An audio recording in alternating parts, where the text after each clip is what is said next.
Hey Scientific, nice to meet you.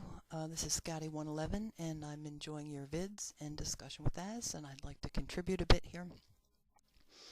As someone who's studied Wittgenstein and who has also actually performed discourse analysis as a researcher in the field of education, I'd like to comment on this idea that meaning is context is really about discourse analysis, or that meaning is context is synonymous with discourse analysis.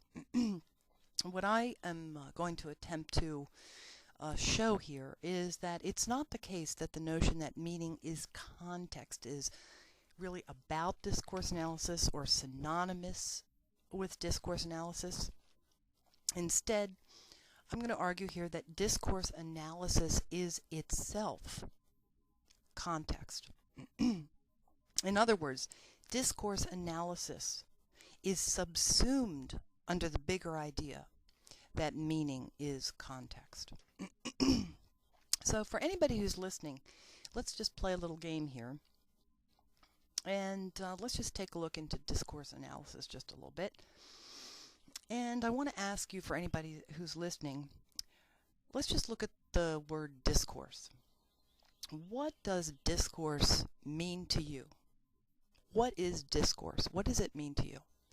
And if you stop this video and just go ahead and write it down, and so that you've got it down for reference, and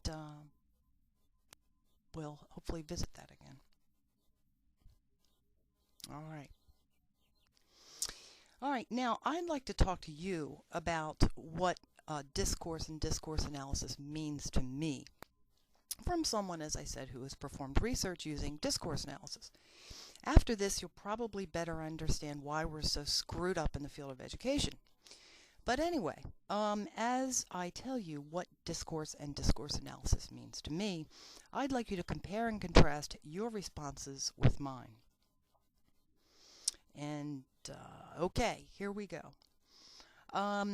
Generally speaking, from my context, my frame of reference, discourse is language. And we could say language use, but use is inferred. You know, of course, if language isn't used, you know, what is it then?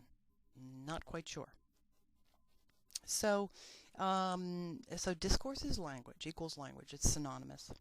And so we can think of all the different ways in which language is used. So, for example, we might say verbal text, speech. It's a text, you know, we say speech. And then there's written text, which is pretty self-evident. And then perhaps, you know, there's some fields of study that, you know, go into gestural text, for instance, body language, right? This has been argued as a form of language. So, but that's really not in my field, not my context. Generally speaking, as a researcher in the field of reading education, we don't go into body language. That's someone else's context.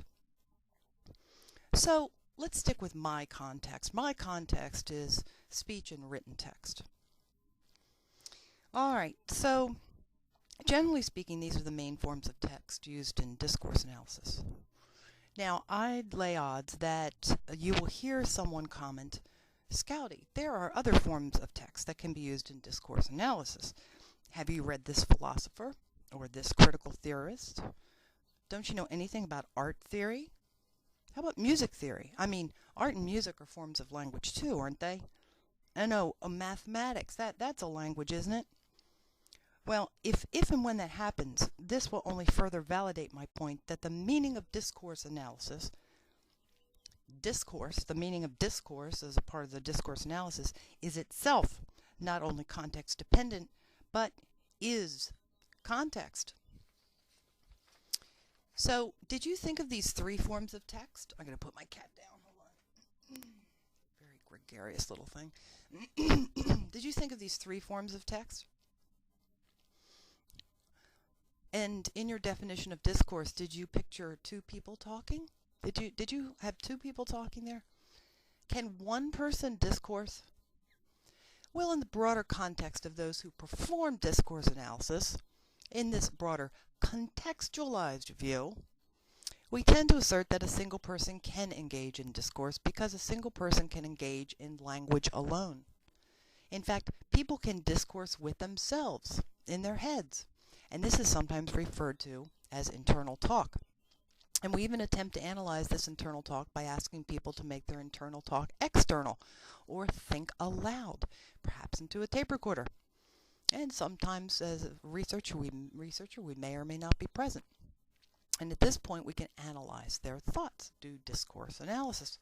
Again, someone could comment here about some philosopher or theorist and how he or she does not include a single person in his or her contextual view of discourse analysis or discourse. But again, this will only further validate my point. Well, in my world of discourse analysis, intelligence is certainly a factor presumed in the context of those who perform discourse analysis. In fact, let's assert that it is absolutely true that intelligence is a factor of discourse. You got to have intelligence to have discourse, right? That makes sense, yes? After all, even music, art, math, and chess. Is chess discourse? Is a game discourse? Anyway, well, it involves intelligence. So, we say, for example, bees are not our subjects for discourse analysis because they don't use language, nor do they use discourse with other things. Nor do they discourse with other things. Well, let's see. An argument could be made that bees do use some form of language with one another, and that in a way they do discourse with flowers, but they don't use speech, writing, or gestures as humans do. So we'll rule them out from our context for the meaning of discourse. Because really, well, from a biological context, biologists might do something like discourse analysis about how bees communicate with one another and with flowers. But we have to draw our line somewhere, don't we? And say that what discourse means in our context, in my context, as a researcher in the field of education, we have to draw our line somewhere, don't we? Because if we integrate too many contexts, we might reach the point where we have no context at all. And what would that mean?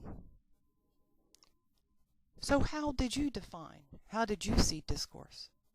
Well, I've done discourse analysis, real discourse analysis, so my context is superior to yours, you see. And what is your sense of what I just said, listeners? If you say, that's pompous nonsense, Scouty 111, I will agree with you. Your context, listeners, of discourse, your meaning of discourse is just as relevant and real and true to you, isn't it? We draw our lines in different places.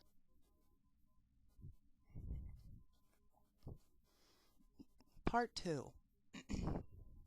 Analysis of discourse. Let's go to the analysis part of discourse analysis. So from here, it's not difficult to see where the analysis part comes into play in discourse analysis.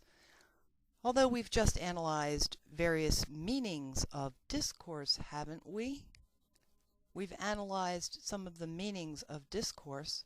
Not all of them, certainly, but a handful. But in the field of discourse analysis, we don't mean analyzing what discourse means, per se. We mean analyzing the discourse itself. That is, we can now analyze language expressed within our contextualized lens. That is, language that has been emitted by an intelligent being, usually humans. But wait a minute, we'll probably have to set some sort of age limit here in terms of intelligence. Should we include babies? At what age do they discourse? Well, I don't know. What's your frame of reference? What's your context? What do you see? Are you still with me? We've only just begun, fellow discourse analyzers. I will continue this on part 2.